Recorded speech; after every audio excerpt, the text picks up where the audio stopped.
Oh, wonder-working power in the precious... Incredible as they seem, are not the results of mass hysteria.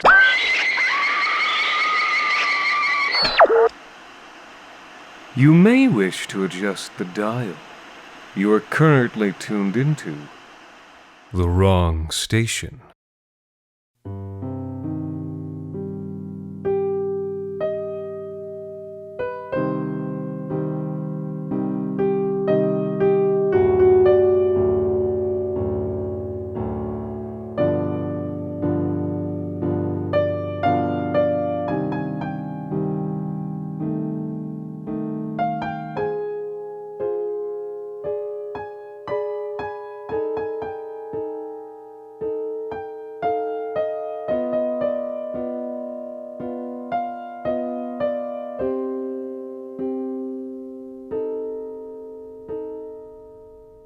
Looking back on it now, the Latin's arrival seems too convenient, too contrived to have really happened the way it did. And there have been hours of my life spent drifting on the poppy or the grape when I wondered if they did arrive that day, or if, in truth, I died that dusty afternoon, and the Latin's unexpected nick-of-time arrival was nothing but the consoling fantasy of a dying mind. And if so, and if I have been dead all these years, then have I dwelt in heaven or in hell? I must confess, what came after the Latin's arrival inclines my mind in one direction. But the grape has led me down its fragrant path of speculation. Let me return to the start, the dry village where I was born, in the mountainous outskirts of Cilicia, and to the dry afternoon when the Chazis came for us. Our village was built between two mountains, which we called the Red Mountain and the Purple Mountain, because of how the light hit them at sunset. Usually, when we saw the Chazis coming up from the valley, we would take shelter in the caves under the Red Mountain, and return only after they had plundered the town. It was how things had worked for nearly 500 years. But now the times had changed. Latin crusaders had seized control of Edessa and were pushing toward the Euphrates banks. The Atabeg of Mosul needed gold to push them back, and so that year the Chazis raided not for the sake of ritual, but for the sake of slaves. Instead of coming up the valley with their horses, they dismounted, taking a goat trail around the Purple Mountain. They came upon our village, unawares. Forgive me. I shall lean on the grape for this next part.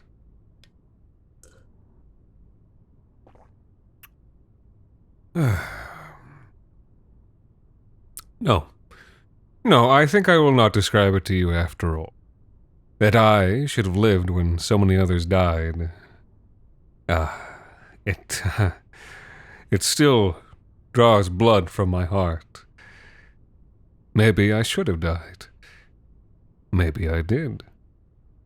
Suffice it to say, many were killed or carried off before the Latins came. Those of us who were left were the ones who had managed to barricade ourselves inside the church. But the Chazis brought up bundles of wood, which they doused with water from the well and set alight. White smoke boiled through the barricaded windows, and we began to choke. As for me, I was young, bold, and stupid. I convinced several other boys to take up sticks and broken bricks, convinced we could sally forth and drive the Chazis off through bravery alone. Madness. A handful of boys with fistfuls of sun-baked clay facing veteran spears. We'd have died in moments. Stupid boy, haven't you learned yet that it's better to live as a slave than die as a lion? But you will. You will learn very soon. And it was just as we stood, ready to charge to the doors and fight for our lives, that a sound of trumpets filled our valley, and a thunder of hooves shook the foundations of our church. I unbarred the doors and flung them open, in time to see the Latins charging home, their armor shining bright against the sky that reddish clouds of dust had turned the color of drying blood. Oh, it was glorious, glorious! Or so I thought at the moment. Only, if it was so glorious, then why have I watched it all again so many times in my dreams? Why must I numb myself to sleep with poppies, even now, to keep from dreaming of the sword that shears through cap and skull, the lance that split a man before me like a farmer's hoe that halves a dusty root? Seen next to the bodies of my own people, the hussies didn't seem so different. Many could have been, or were, from the other side of the valley. Perhaps our ancestors had been one people, and all that cleaved us was the luck to be born on one river bank or the other, when some ancient treaty had been signed. I become maudlin. I must drink some more. Best not to think of such things. Allow me to refresh myself. The Latins were few in number, but with horses, armor, and surprise, they quickly turned their charge into a slaughter. Many hussies attempted surrender, but the Latins were in no mood for that. The dry streets of our town soon churned with purple slaughterhouse mud and echoed the cries of routing troops. But the captain of the Latins did not participate in this mopping up. Instead, he rode to the front steps of our church to greet the shocked survivors. How shall I describe this strange fellow? He was a knight, but I have seen many knights since then, and few who dressed as he did. His enclosed helm rose to a conical spike, around which a white turban was wrapped. White veils hung to his shoulders, and white bands of cloth wound his body around, as if he were a corpse made ready for the grave. He must have worn chainmail beneath these winding sheets, for several arrows had pierced the white cloth, but none of them had drawn blood. His breath echoed from under the steel mask, labored and metallic. On his left side he carried a white shield with a bright green cross. "My name," he said, "is Joshua Lazarus." We were surprised to hear a Latin speaking Armenian, and so nobody answered him until I spoke up. "Welcome, Sir Latin. We thank you for delivering us." "The Lord has delivered you," he said. "I am but a vessel. May we beg your hospitality?" It was difficult to refuse, although most of us were uneasy around these violent foreigners, around the strange man who led them. And so the Latins stayed with us that night. As I said, though, I was young, bold, and stupid. Despite any misgivings, I was fascinated by these Latins and their strength of arms. And so when Lazarus, who was avoided even by his own men, sat on his own outside, I went to sit with him, watching the stars come out. He told me that he was a type of Latin called a Frank, and that he had sworn his life to the Knights Hospitaller, and within them to the Order of Saint Lazarus. "Then Joshua Lazarus is not your real name," I said. "It is now," came the response. I noticed he did not eat or drink anything, and that when the wind died away he had a faint, unpleasant smell of rotten sweetness. "The Order of Saint Lazarus," I began. "Indeed," he said. "It is composed of lepers." In spite of myself, I recoiled from him, inching further down the brick stoop where we sat. He laughed, sadly. "Fear not," he said. "My illness spreads only through touch." He held a bandaged hand up to the dim lamplight flickering through the windows behind him. and it has been 20 years since I touched another person. In 20 years, I have touched only God alone. He glanced at me, and even through the reflective steel mask, I could hear the smile in his voice.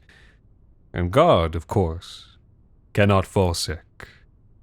Feeling ashamed for having recoiled, I tried to change the subject. Your order is based in Jerusalem? Indeed. As the vulture flies, we have traveled nearly 500 miles to be here. As the horse rides, the distance has been much greater. I asked, why come all this way? Although I was afraid I knew the answer already. In response, he confirmed my fears by turning his mask to the sky. With the purple mountains, umber silhouette darkened a triangle of the stars. A pilgrimage, he said. I felt a shiver run down my spine. To the Purple Mountain. Indeed, to the cave in the Purple Mountain. I folded my arms across myself, feeling suddenly cold. "We do not go there," I said. He looked at me. In the darkness, the depths of his masked eyes were even more impenetrable. "You know the name of that cave?" I asked him. He laughed. The sound was awkward, as if it had been a long time since he laughed in earnest. "You call it the Cave of Apocalypse. You think it is an ominous name. But tell me, do you know what apocalypse means? It means the end of the world. A common misconception in the land of Franks as it is here. Both our people use this same word, apocalypse, which is borrowed from Greek. But in that language the meaning is different. Apo means away, kalypto means to cover. Apocalypsis, then, means to uncover, reveal. This place in the Purple Mountain, it is a cave of revelation. I was somehow not comforted by this. I wouldn't want any revelation that came from there, I said. Simple enough for you to say, he said, turning that silver gaze back to the mountain. But for me, the stakes are higher. I am on crusade. Unless the cure to my affliction be revealed, I shall not live to bear the cross much longer. Bear the cross, he said.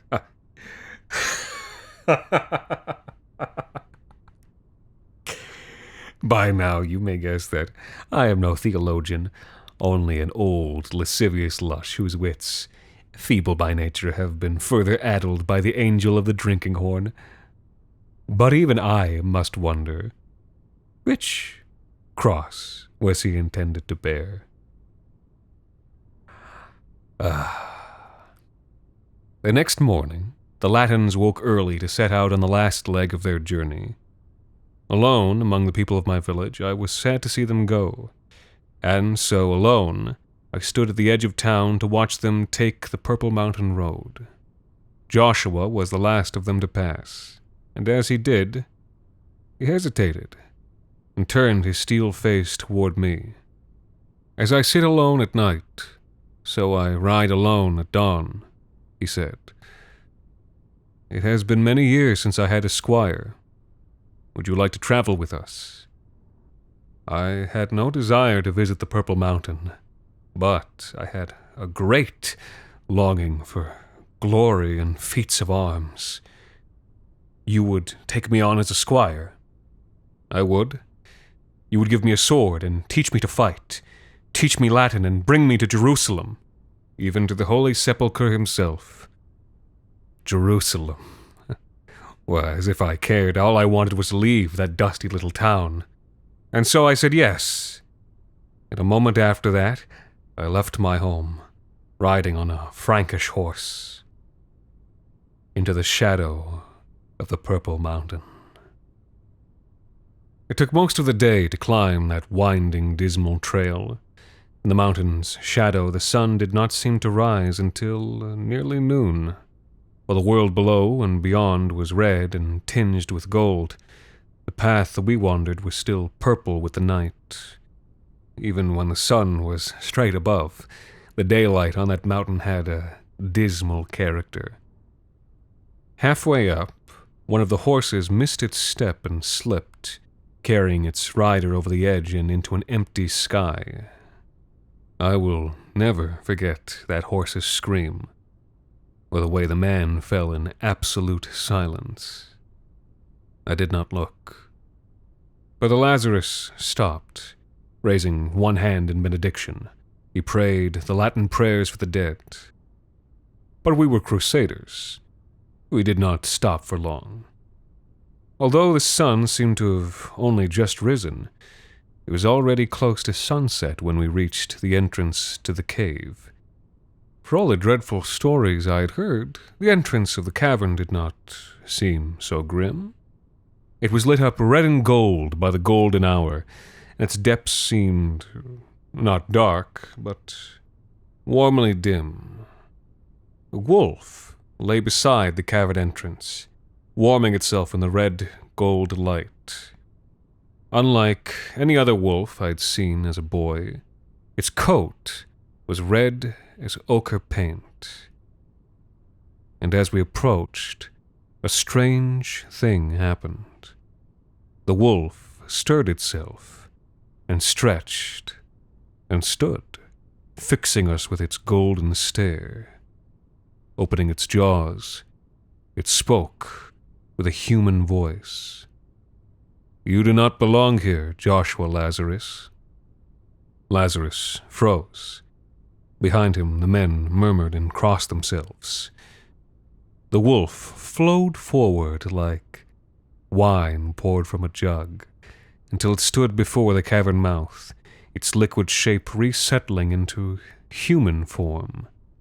A youth now stood before us, dressed in simple padded armor and wearing a sword at their hip. Their hair was wavy, shoulder-length.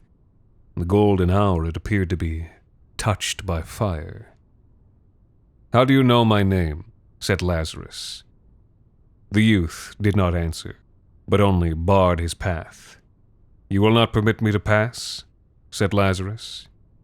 "You do not belong here," said the youth. "I disagree," said the knight. He drew his sword. With a rueful smile, the youth drew forth their sword as well, and the sword was wreathed with fire. At first I thought it was a trick of the dying sun.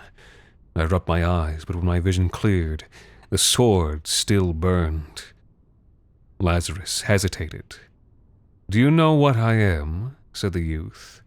"A jinn," said Lazarus, "a beast of air and fire, a messenger of hell." The youth smiled and shook their head. "No," they said. "You know that is not what I am." Before more words could pass between them, Lazarus attacked, and for a man afflicted unto death, he was shocking in his strength and speed. And could he then have truly been a leper? I have spoken with doctors Arabic and Persian, Indian and Greek, and all assured me lepers are tormented by both clumsiness and fatigue. But then again, a lack of ability to feel pain is also a symptom, and though Lazarus was struck many times by the youth's flaming brand, he did not so much as flinch. When his own sword began to glow and warp from the heat, he dropped it and stepped closer to wrestle with the youth instead. And though he was strong, the youth proved stronger, and Lazarus was forced to give ground. At last, though, he pulled a trick, pretending to slip by accident and falling across the mouth of the cave so that the youth turned their back on his men. "Now!" Lazarus shouted. A dozen crossbows thwacked, causing the youth's back to sprout feathers. The youth sank to their knees, mouth wide with surprise. But then they laughed, their mouth filling not with blood, but with pure water. "I tried to help you, Lazarus," they said, and then began to fall, not earthward, but skyward, tumbling slowly up toward the distant outer dark. For a moment we all looked up, watching the body catch the last of the golden hour as it fell. The men looked uncomfortable. Lazarus picked himself up. "Enough," he said. "The beast is destroyed. Our goal lies further in."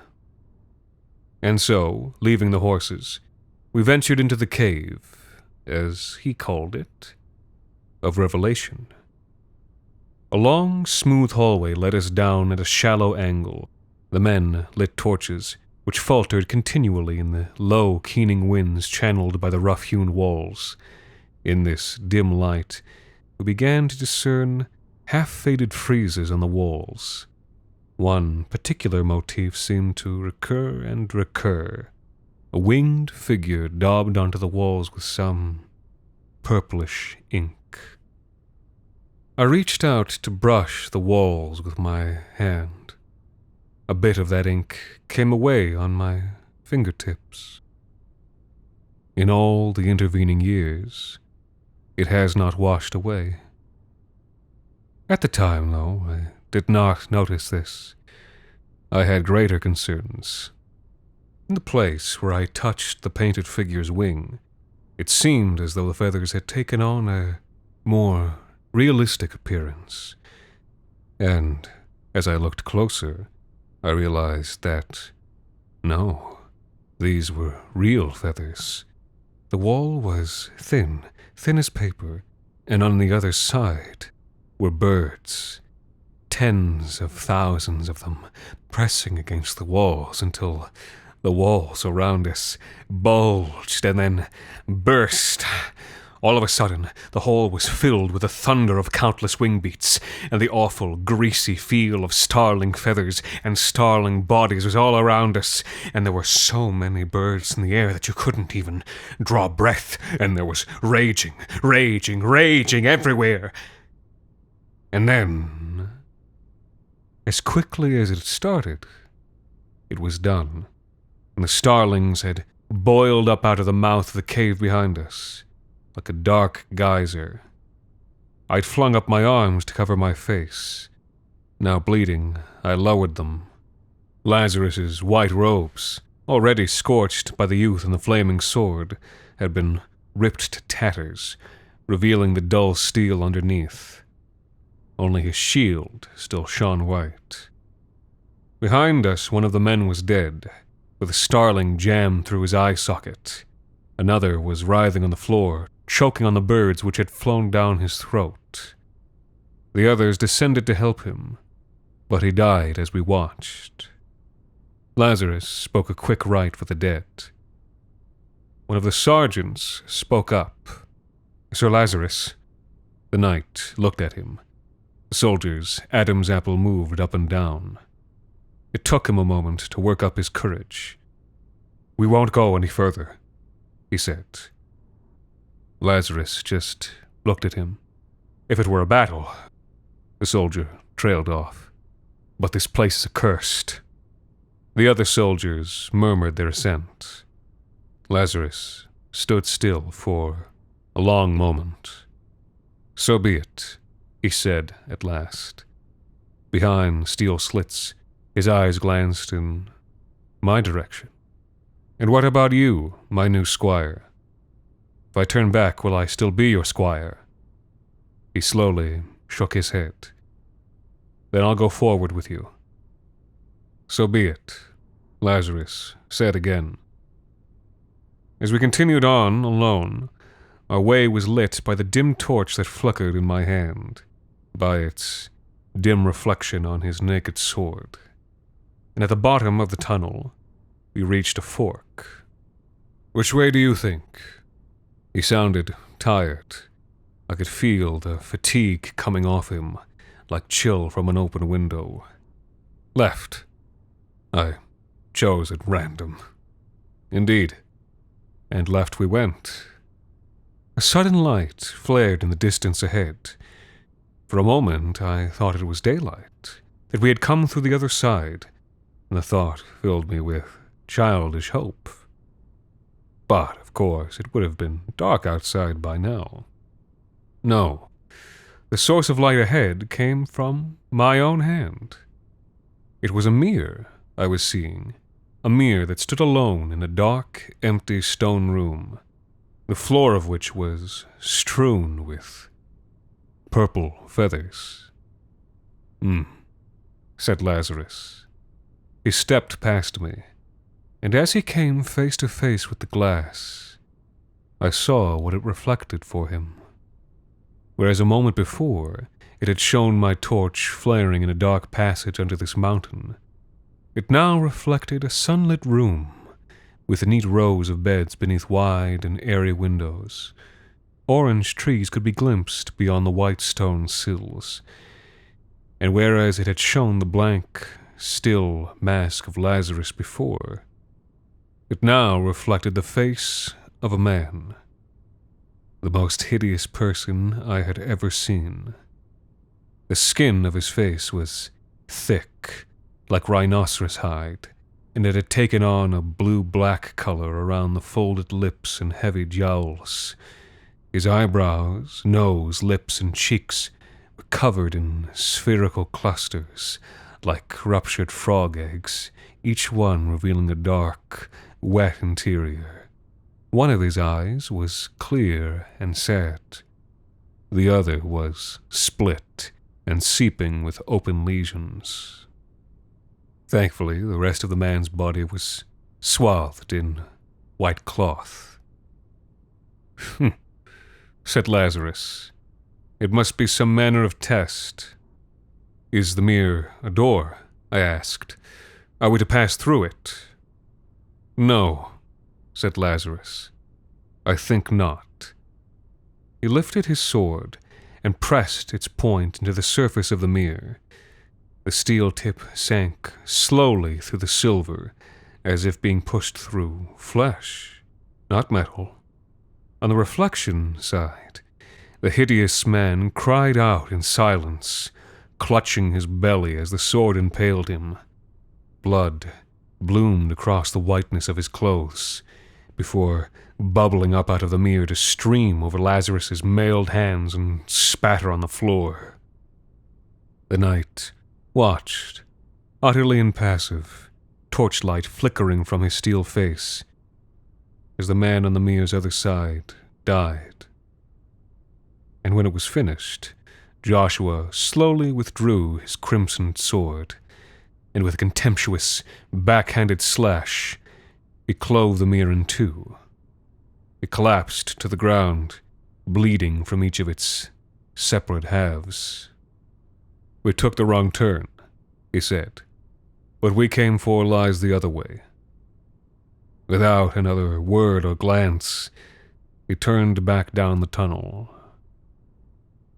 As for me, I did not look into the dying mirror. I did not want to know what it would show me. And now, after all these years, campaigns, journeys, fortunes won and lost, I think I know what its reflection would have shown. And maybe I wish that I had looked. We returned back the way we'd come, and when we reached the fork in the tunnel, we descended its opposite branch. This time, no light winked at us from up ahead. Up ahead, all we could see was a door frame, framing darkness. We paused upon this threshold. "Joshua Lazarus," whispered a voice from within. The two of us glanced at one another. "Joshua Lazarus, the oracle will see you now." Lazarus reached out and took the torch from my hand. He ventured into darkness alone. A moment later, I followed.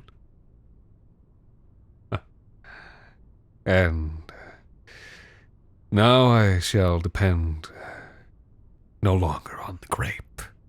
For at this stage in the story, its purple color grows hateful to my sight, despite the many kindnesses it has done for me before. No, at this stage in the story I shall lean on the poppy instead, on its sweetened nectar stirred into pure, cold water.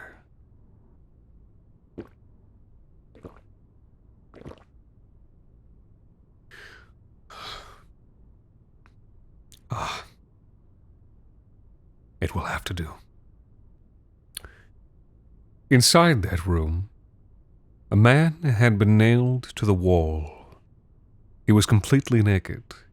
His body had gone pallid from the dark, though coarse black hair still striped his flesh. Did I say nailed? Perhaps that is misleading. Indeed, he had been pinioned to the walls, pierced through the pectorals and thighs by long rackuses of what seemed to be peacock tail feathers of a deep and iridescent purple. A set of rotten golden eagle wings had been nailed to the wall behind him, giving him the appearance of a makeshift angel. He was very much alive and laughing. Joshua Lazarus, how lovely to see you. He chuckled. How do you know my name? You came to me for answers, didn't you? And now you're surprised I should have them. Well, then give me the answer I seek.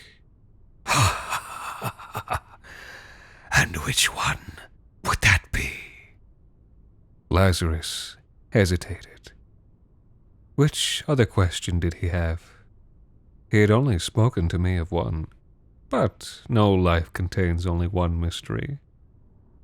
He hesitated for a long time. When I relive it in my memory, I pray each time that he hesitates a little longer. How can I be cured? He said at last. There was a tension in his voice. It must have been the wrong question. It must have been the one he couldn't help but ask. The makeshift angel cackled.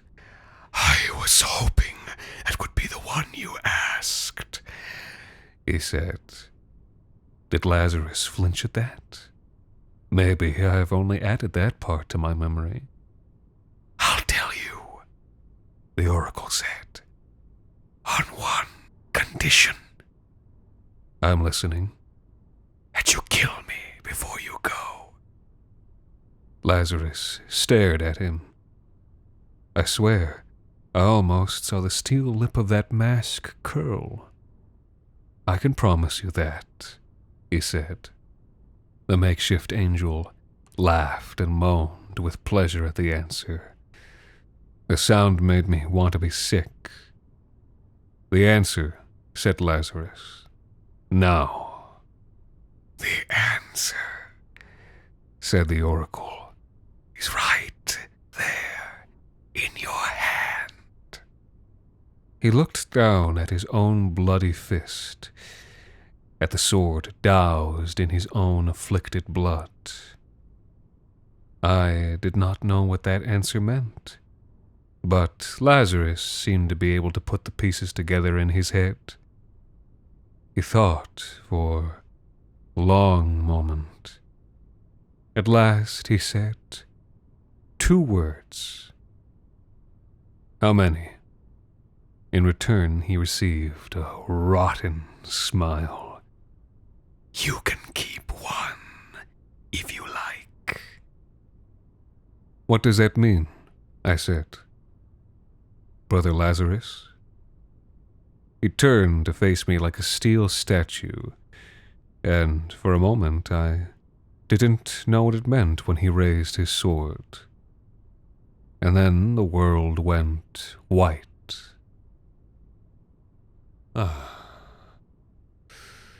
When I awoke, I found the makeshift angel dead, his shaggy head hanging low over the wound that had pierced his heart.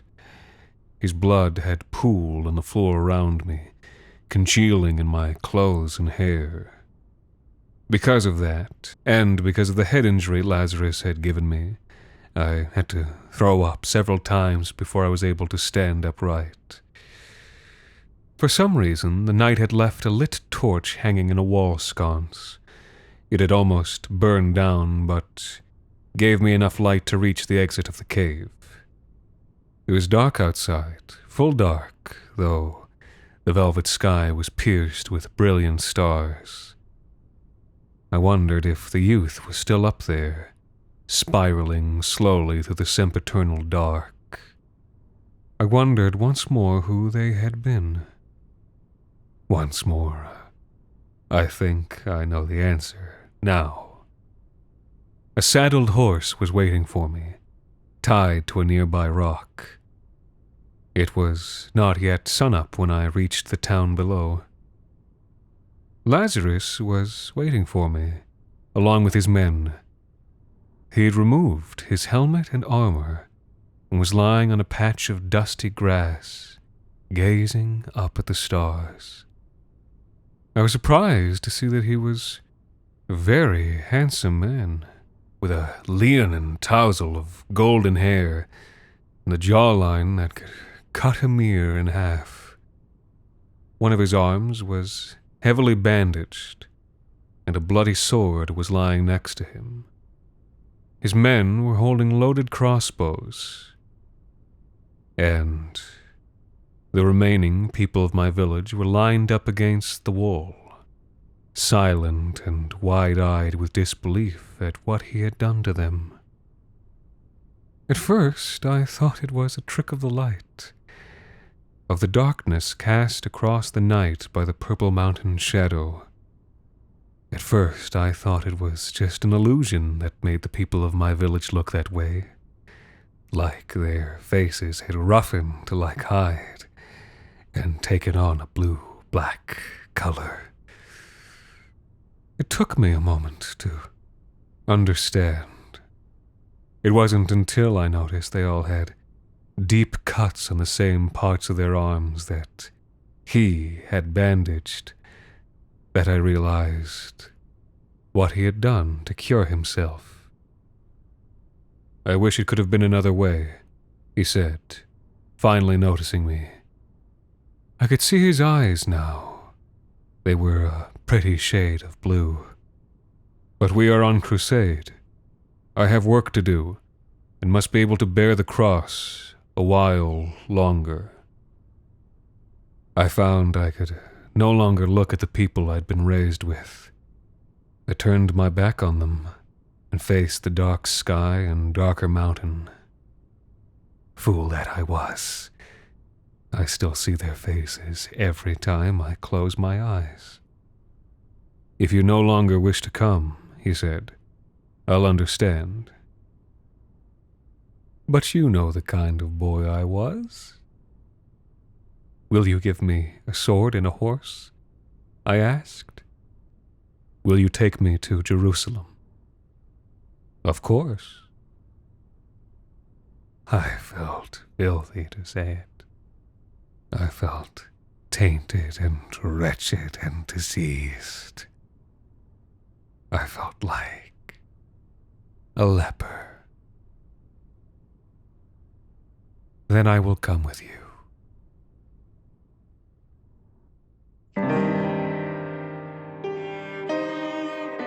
This week's episode, The Lazarite, was written by Alexander Saxton and performed by Anthony Botello. The Wrong Station is made possible with the generous support of our listeners on Patreon. Thank you to Chris Hopf for helping us keep the lights, well, off. You can also support us by leaving a rating and review on iTunes, or wherever it is you listen to The Wrong Station. The Wrong Station is co-produced by Alexander Saxton, Anthony Botello, and Jacob Duarte Spiel, with music composed and performed on the piano by Ilan Citrin, and arranged for the viola and performed by Viola Schmid. You can follow The Wrong Station on Twitter, Facebook, and Instagram, and email us at thewrongstation@gmail.com. And until next time, thank you for listening.